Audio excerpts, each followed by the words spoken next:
Fasten your seatbelts for the realest Eagles and Sixers YouTuber!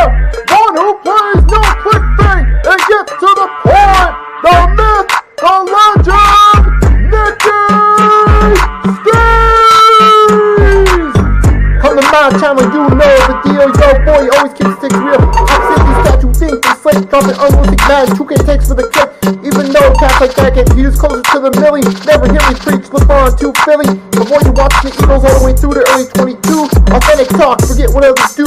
Come to my channel, you know the deal. Yo, boy, always keeps things real. The 24/7, 365 way. Sports content for the reals to fill the day.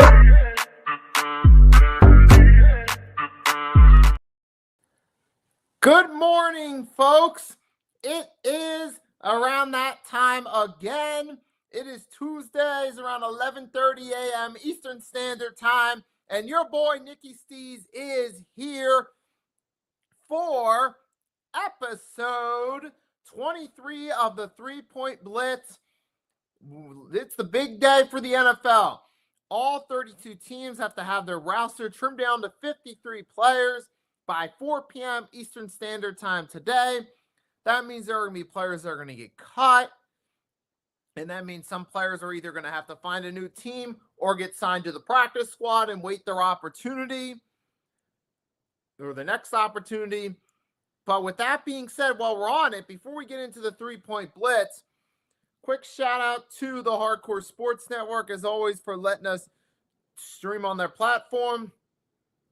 They play a big role in me doing these streams, and they're a huge part of the reason why I continuously do these live streams. And we're doing this on my channel as well. There's the link. There's my chat. There's the link right there to hit me up. Catch my videos. And with that being said, though, folks, now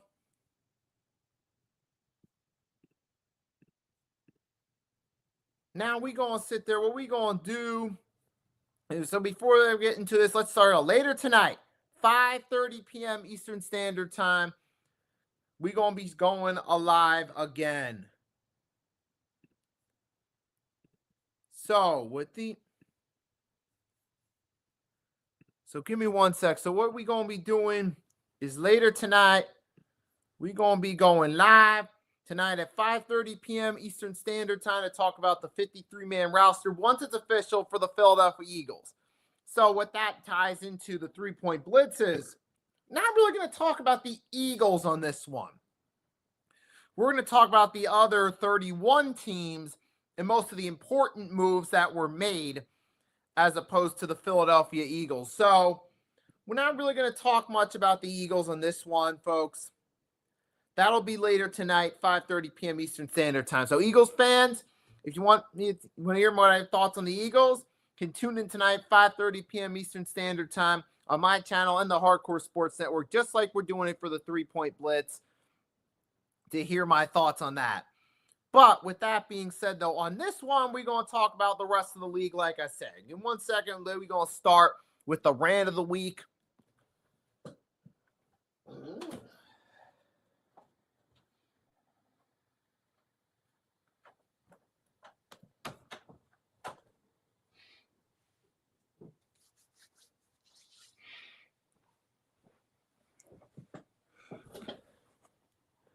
And for this week, for the rant of the week, it's going to be about a specific contract move that happened.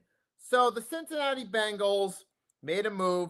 They got Trey Hendrickson back on the roster, but they only got him on a 1-year deal.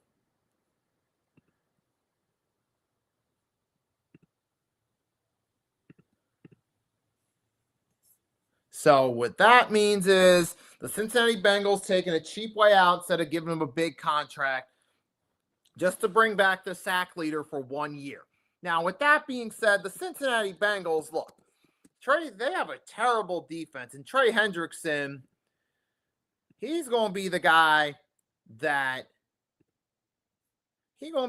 who, he's the best player in the defense, but the rest of the defense is garbage. Let's face it, Cincinnati Bengals do not have a good defense at all, folks.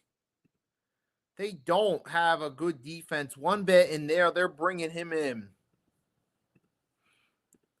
I mean, it's just, it's terrible right there. It's terrible for the Bengals.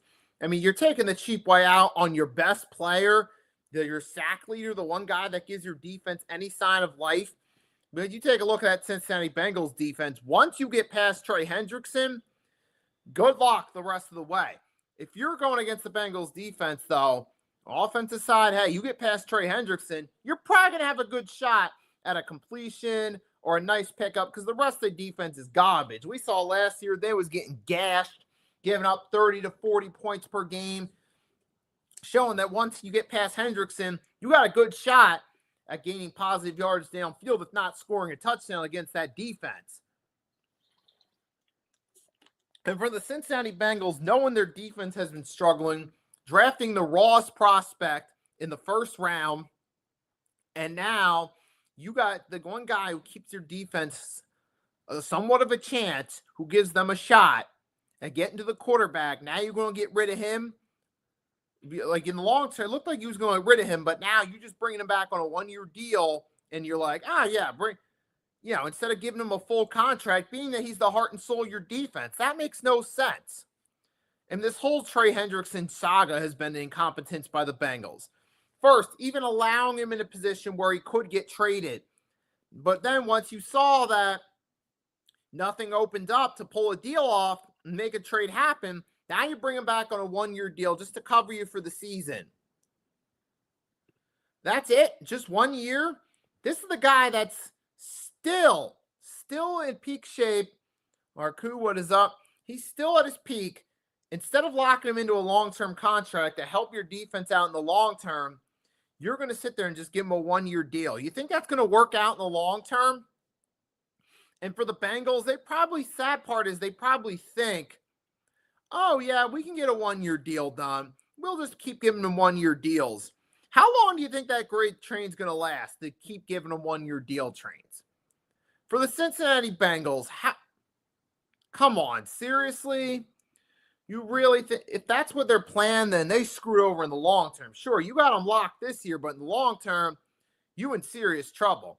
And there are who's saying Mika deal will get done eventually.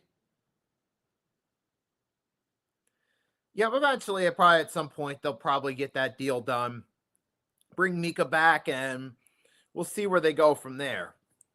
Koo said, but not like Trey Hendrickson, 1-year rin-tank. Koo said, rental, 1-year rental, gotcha. Yeah, basically, that is exactly what they're doing. They're basically treating them like a 1-year rental. It's like, wait a minute. I'm Trey Hendrickson. I'm the top guy.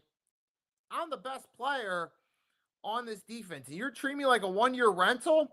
That's good. That's karma that's going to come back to bite the Bengals in the long haul. May not happen right now, but eventually in the long haul, it's going to come back to bite them. This is just terrible player management by an organization who's consistently struggled. You see why certain organizations struggle to keep their momentum going, why usually their good runs are only brief, and then they usually hit a rough spot. Or you see teams that might have a star quarterback, but find ways to be mediocre and find ways to mess it up. You point to a team like the Cincinnati Bengals as one. It's poor decision-making, like giving Trey Hendrickson a 1-year deal when he's the best pass rusher in the NFL. You should value him. You should cherish his presence and make sure he continues to be a vital part of your organization. That's just cheapness, arrogance by Mike Brown and the rest of the Bengals organization. But now you see why certain teams like the Bengals end up wasting the peaks of star quarterbacks like Joe Burrow. It's because of incompetent decision-making such as this. That's just one example. And for the Bengals, man, they're going to get their karma for sure. It's not a matter of if, but when it comes back to bite them. So shame on the Bengals. They're huge losers for the preseason. Remember their defense getting torched by the Eagles' backups? Now the whole Trey Hendrickson saga, that's enough to make them losers for the preseason. And I'll get more into that later, some of the winners and losers. I mean, I pretty much covered the Bengals one already, so we'll get a few other losers there. But before we dive into the projected winners and losers of the preseason, remember, it's a big day today. All the NFL teams have to have their rosters trimmed down to 53 players, which means there's going to be a lot of last-minute moves going on. We saw yesterday there's a lot going on, a lot of teams switching the helm. You know, we saw Carson Wentz getting signed by the Vikings, all that. We still got some moves being made right now. We're going to talk about them, go briefly through some of the main moves that were made over the past couple days. So with that being said, folks, let's dive right into it. We'll talk about this bad boy right here. So first, we got yesterday, some of the notable moves that came out of yesterday were you had, like I said, Carson Wentz coming to the Vikings. Yo, Blaze, what is up? This stemmed from Sunday's move where they traded Sam Howell to the Eagles in exchange for a draft pick. So now Howell will be on the Eagles' backup role. And with the Vikings cutting their backup, they needed to sign a backup. They signed Carson Wentz, which that's right there. Carson Wentz, it's kind of a shame. But now Carson Wentz himself is a player that Carson Wentz is a guy that, in theory, is a decent backup. He's a guy who was on verge of an MVP season, had a solid, respectable statistical season in 2019, but he wasn't consistent. And we know he had a big ego from his time with the Eagles and then his one season with the Colts. So that's why there's that kind of that red flag about bringing in Wentz, even though in theory he's a decent backup, but he's a guy who's been very selfish at times and very egotistical. That's why there's that red flag. But at the same time, you got to wonder with Carson Wentz, a guy who has had moments, if God forbid,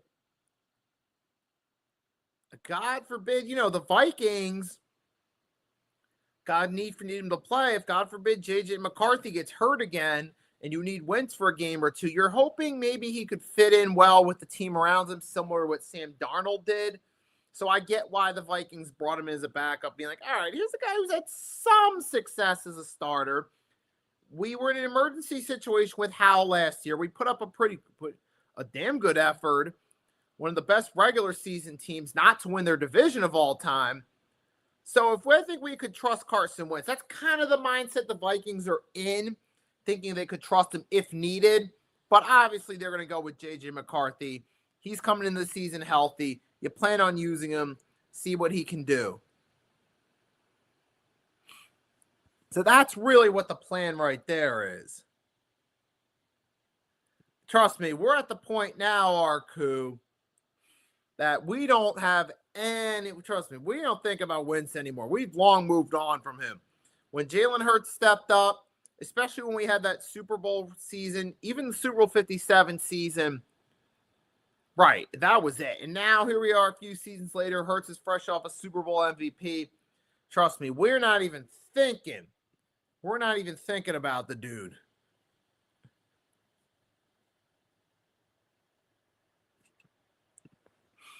So with that being said, though, you got just that's one move right there. Another move, we had Kenny Pickett. Well, the Raiders made a couple moves yesterday. First, there was a trade with the Browns where they acquired Kenny Pickett to be their backup, which I get. I mean, the Raiders are obviously looking for a backup, to back up Geno Smith. I thought personally they should have drafted a quarterback, let Geno be the mentor. But obviously, Pete Carroll still believes in Geno Smith. So he's back. He's there with them for now. And now you got Kenny Pickett as a backup who he's gotten to the point now where basically he's being passed around like a blunt at a party. First with the Steelers, then the Eagles as a backup for a season. Then he's with the Browns for a preseason, only to be a backup, maybe starter for a brief bit for the Raiders during the upcoming regular season. There is some crazy as hell. Oh, you talk about the Eagles fans. Yeah, dude, there's crazy people of all fan bases are cool. Trust me, it's every fan base, to be fair. It's not, the Eagles are just one of them. There's 31 other fan bases with some crazy fans too. So that's just part of the territory that comes with being a sports fan in general for all sports teams. But what else are we looking? We got, Rasul Douglas. Remember Eagles fans? Remember Rasul Douglas? Former Eagle, former Packer, former Bill, former Raider. He's on a one-year deal with the Dolphins to try to bolster their secondary. He's a solid one-year rental. Rasul Douglas, he can from time to time do solid, but he's never been the long-term guy. He's never been a guy that a team's kept long-term, relied on long-term.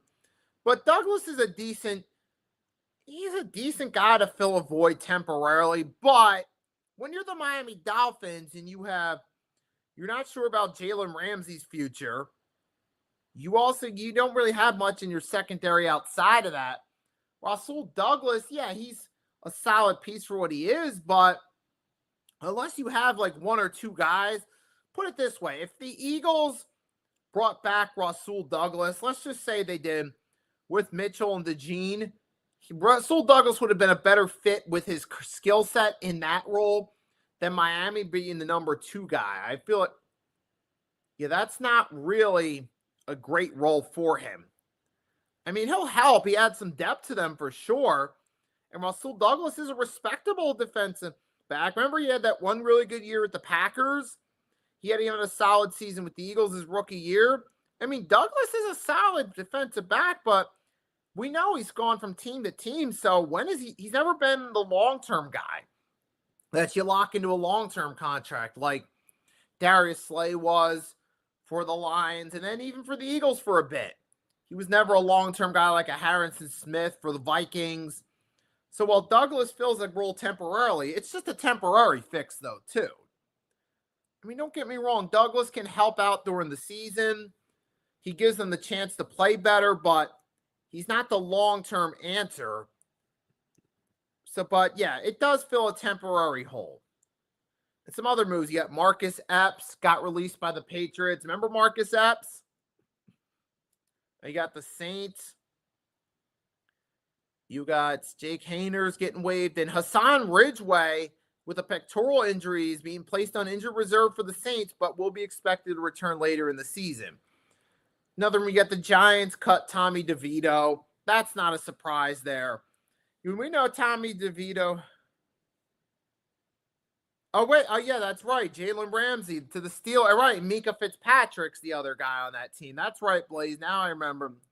Right, because you got Fitzpatrick's now. So it's going to be Fitzpatrick, then Rasul Douglas.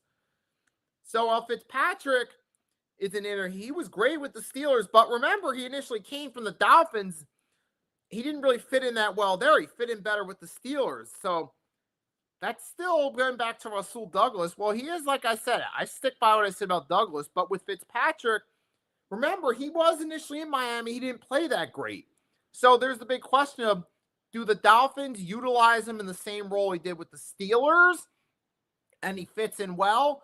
Or does he kind of go back to his initial role in Miami? He doesn't play as well as he did in Pittsburgh. That's kind of the big question mark with Fitzpatrick, because we've seen him in this situation before. You would think the Dolphins would have studied what he did with the Steelers and said, all right, let's bring in Mika Fitzpatrick. Let's use him the way we did. So the Dolphins secondary, they get a temporary upgrade, but still not the long-term answer. We don't know about Fitzpatrick, even though he was great in Pittsburgh. Remember, he was with Miami before. He left that situation and went to Pittsburgh, where he became a top defense secondary guy. So that's the big question, is how do the Dolphins use Fitzpatrick? Well, it looks great on paper. We'll see. But the Dolphins secondary, there's still some concerns. And back to Tommy DeVito, we saw this coming. He got a little bit of playing time in 2023. He didn't really do anything spectacular. He filled in. He was loved by had that local guy appeal with the Giants base, but he didn't really do anything to light the world on fire. And now here they are. They got Jackson Dart, their projected guy for the future. They got, like I said, Russell Wilson to be the mentor. You got Jameis Winston on the roster as well. You got two veteran quarterbacks there with your young QB who you want to be your future. You don't need Tommy DeVito. I'm sure Tommy DeVito, some team might sign him before the end of the day, maybe, if he hasn't been signed already. And speaking of that, for you guys in the chat, if you hear any updates on any roster moves that are going on, they're just coming in, drop it in the chat. Let me know what's going on. But as I was saying, yeah, Tommy DeVito's not a surprise. There was no spot for him. You already have 3 QBs. And speaking of teams with QBs, the Browns. So now, Flacco's going to be the starter, but now you also got Dylan Gabriel and Shedeur Sanders. Some have suggested that you got to get rid of one of those two guys. You got to stick with Flacco and Gabriel, or Flacco and Shedeur. And I think now, I'll let you guys, if you guys want to comment, do you think the Browns got to get rid of either Gabriel or Shedeur and clear some room in that QB room? You guys can let me know in the chat if you think they should or not. For me, obviously, based off what we saw at the end of the preseason, we've seen Shedeur with 2 games. Played good in the first, played putrid in the recent game against the Rams. Dylan Gabriel started off against the Rams. He actually looked solid. And he did. He had some flashes against the Eagles. While he had his struggles, he had some flashes. So you look at the overall body of work that Gabriel and Shedeur did, that would lean toward keeping Gabriel on the roster. And I'll get to Sanders in a minute, particularly the other son and his idiocy in Tampa Bay when I talk about the preseason losers. And I'll talk about Shedeur a little bit there, but for the Browns, but while I was on the subject of quarterbacks and teams being crowded with QBs, you guys let me know. Do they got to get rid of one of those guys? And see, guys, you got McCole Hardman got cut from the Packers. You got Marlon Tuapulu, the veteran, got cut by Kansas City. Mike Edwards is cut. Let's see, you got roster cuts. You got Michael Gonzalez, Xavier Valade were cut from the Vikings. I'm looking for roster cuts, anything that stands out. And Eagles got Kyle McCord. For the Eagles fans, I'm going to talk about that later tonight, 5:30 p.m. Eastern Standard Time. I'll be live again, specifically to talk about my team, the Eagles. Cut Shedeur, that would be legendary. Oh my gosh. Could you imagine both Sanders kids getting cut within the same week? And there was that one little crazy story about possibly if Shedeur were to get cut, they could try a Canadian Football League team would be interested in one or both of the Sanders kids. That would be interesting for the CFL. Would give it a little bit more publicity amongst the American fans. we might just check out some of the highlights just to see how they do. So that would help them out. That could help them out if that were to happen. But that's a big what if. That's just speculation. We don't know if that's going to happen. And the Commanders, our division rival, they extended Terry McLaurin, which is expected. So that's 3 more years of competing against him. Not shocked at all. I don't blame the Commanders one bit for keeping him. You keep your top receiver going into year 2 with what looks to be your future face of the franchise. Good move by the Commanders. And then I'll get to the Commanders in just a minute. There was another big trade they had involving a running back with the 49ers. They did cut KJ Osborne and Chris Moore.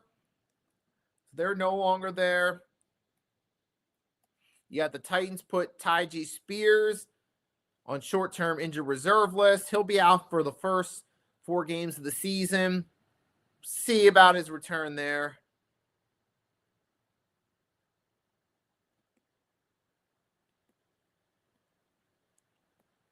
And you got Bengals cutting Desmond Ridder. That's no surprise there. So far, I haven't seen anything new that's significant. What was a deal, though, big deal, though, involving the Washington Commander. Wait, Kenny Pickett. Yep, Kenny Pickett with the Vegas Raiders. Yep. Sarko, I was watching Good Morning Football yesterday or listened to a podcast. Don't remember where I heard it. Heard they can't keep all 5 QBs. Oh, no, of course not. Absolutely not. No, there's absolutely no way you can keep that many quarterbacks on one team. The fact that the Browns even did this in the first place, just it goes to show you why the Browns have been the laughing stock of the NFL since returning under Jimmy Haslam's vision. I mean, there's a million different examples of the Browns butchering off free agent, drafting, etc. And this is just another example. Having 5 quarterbacks, no, you can't keep all 5 is a joke. But moving on now to the important one. The Washington Commanders, a team that's actually starting under a new owner, starting to get an idea of how to run its franchise properly. They decided, hey, let's go and get another running back. Let's go. Hey, we got, they said keep Terry McLaurin, try to bring in Von Miller on a veteran deal, try to build a team up. But then they did get involved. They traded Brian Robinson Jr. to the 49ers. So now Robinson will back up McCaffrey and possibly could be the starter at some point, considering the injury history of McCaffrey. But time will tell on that one. But now, as of now, the 49ers, we know with Shanahan, they're going to rely heavily on the run because Shanahan's kind of like his dad, a run-heavy coach. And we've seen that Kyle Shanahan, just like his dad, can insert different running backs into the fold and make it work. That's kind of what, you see with Kyle last year. Jordan Mason, for a backup running back, did pretty solid in McCaffrey's absence. Now you're bringing a guy in Brian Robinson, who during the first couple years of his time was one of the better pieces of Washington during like the that 2022-23 range. And now, here we are now for for the 49ers, you bring him in as a backup running back. You're like, all right, here's a team that we're confident we can work with any running back we have. You got a coach with that confidence, that connection with running backs who can make it work with anyone. Now you're bringing in a guy who had success as a starter to be a good number 2 back. And if, God forbid, you need to start him as the number 1, you got him as number 1. That could be good right there that's good for the Niners. Not so great for Brian Robinson to go from being the starter to now being the number 2 guy, barring something happening that's true. But it's great for the 49ers, though, as a team. Now, here you got Christian McCaffrey. Now you got Brian Robinson as your number 2. You got 2 capable. You got either Pro Bowl or capable caliber running backs.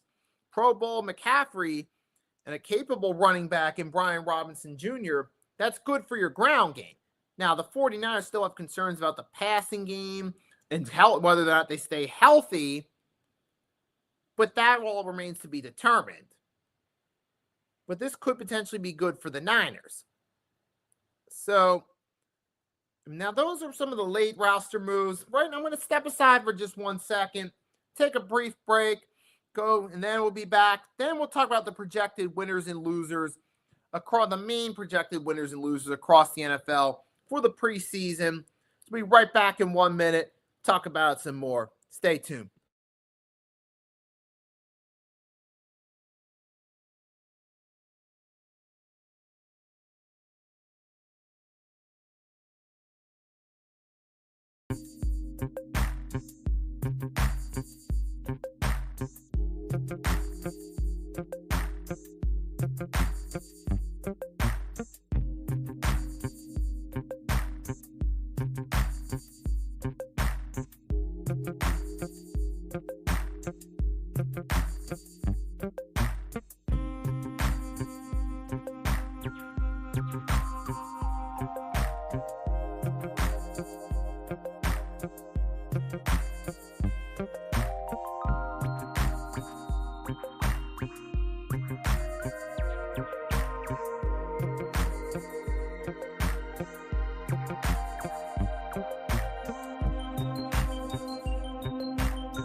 NFL season is right around the corner, which means the return of NFL Pick'ems exclusively on the Hardcore Sports Network is back. This year, your boy Nicky Stees is going to be the host again. Every Tuesday, 8 p.m. Eastern Standard Time, starting September 2nd to preview Week 1. Each week on the Pick'ems, we'll have full list of games, special guests, injury reports, debates, predictions, and hot takes for the week. All on NFL Pick'ems, exclusively on the Hardcore Sports Network, 8 p.m. Eastern Standard Time, every Tuesday throughout the NFL season. That's right, folks. That's right. So take this, starting next week, next Tuesday, 8 o'clock p.m. Eastern Standard Time. Your boy Nicky Stees will be hosting the Pick'em exclusively on the Hardcore Sports Network. So be on the lookout for that. That'll be starting next week, making its 2025 NFL season debut. So with that being said now, folks, let's dive into it. We're getting into the final portion of this show right here. We're going to talk about what's going on with the winners and losers for preseason, the projected winners and losers. We're going to start with some of the projected winners for this one. Some of the projected winners I could see coming out of this, obviously Jackson Dart for one, who had himself a solid showing in the preseason through multiple touchdown passes, has a positive TD to INT ratio. We saw some nice work there from Mr. Jackson Dart himself. Granted, this was mostly against backups, and he did throw a lot of passes behind the line of scrimmage, aka screen passes. So he didn't play great, but there was some flashes, and there is some potential for the future. Now we got to wait and see how it pans out when it comes time to enter an NFL game. And we saw another one that potentially could do probably pretty good himself is Trayvon Henderson, the running back for the New England Patriots, who's had himself a pretty good preseason, had himself a few nice runs, had himself a nice return, usually starting off. So there's some possibility that Trayvon Henderson could be that it help out at running back and provide Drake May some relief. So there's some potential for that. There's potential that with that move for the Patriots, I could see Trayvon Henderson, who's been consistently throughout the preseason putting up some solid performances, has looked pretty solid in that role. So I could see that being a potential winner there for the Patriots. And then you got the Tampa Bay Buccaneers have had a nice, little receiver.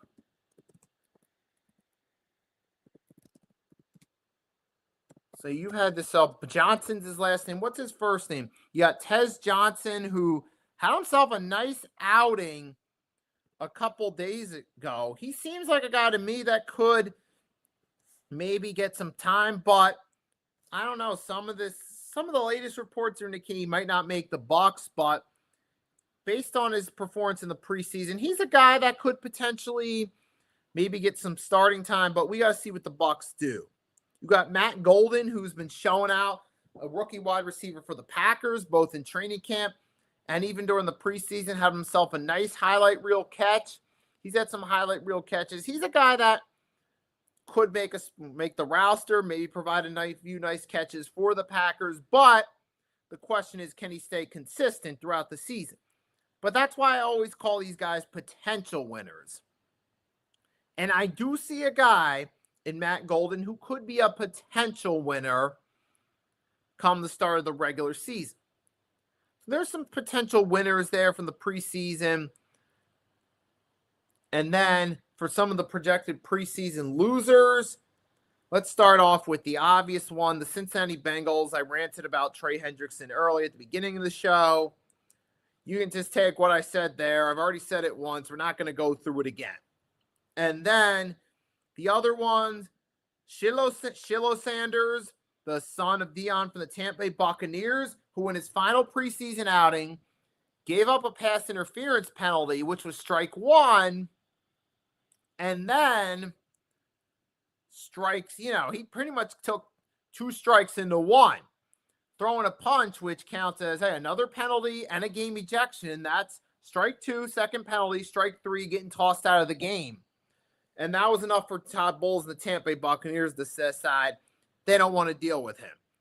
And I talked about it in the YouTube short, but that was a stupid boneheaded move from Shiloh Sanders. Hear me out. You're Deion Sanders' kid. Fair or not, people are going to look at you. The spotlight's always on you as Deion's son. Looking to see if you keep yourself on the up and up. Looking to see if you stay out of trouble. Keeping an eye on everything you do. There's a big spotlight there on young Shiloh Sanders for being Deion's kid. And there's some assumptions that come along with it, fair or not, that you're spoiled, you're a rotten brat because you're Deion's son. There's all these projections, like I said, fair or unfair, that come along with it. And for Shiloh Sanders, he put himself in a predicament where he allows himself to get cut. He pretty much fed into the projection that, you're Deion's kid, your dad could be a distraction, we don't want to deal with it, we're trying to run a team. He pretty much fed into those assumptions by behaving the way he did, throwing that punch, getting himself tossed out of the game. So he ultimately messed himself over with that one move right there. So that was his mistake right there. And now you don't know about his future. Could he be stuck in the Canadian Football League? Maybe, maybe not.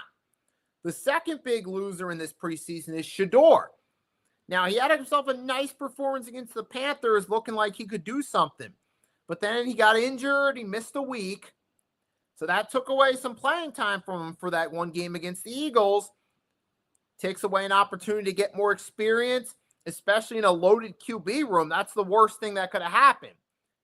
And then on top of it, the next strike for Shedeur is he had himself a poor preseason performance against the Rams. Throwing picks, missing his receivers. Ultimately, all around, not good for him.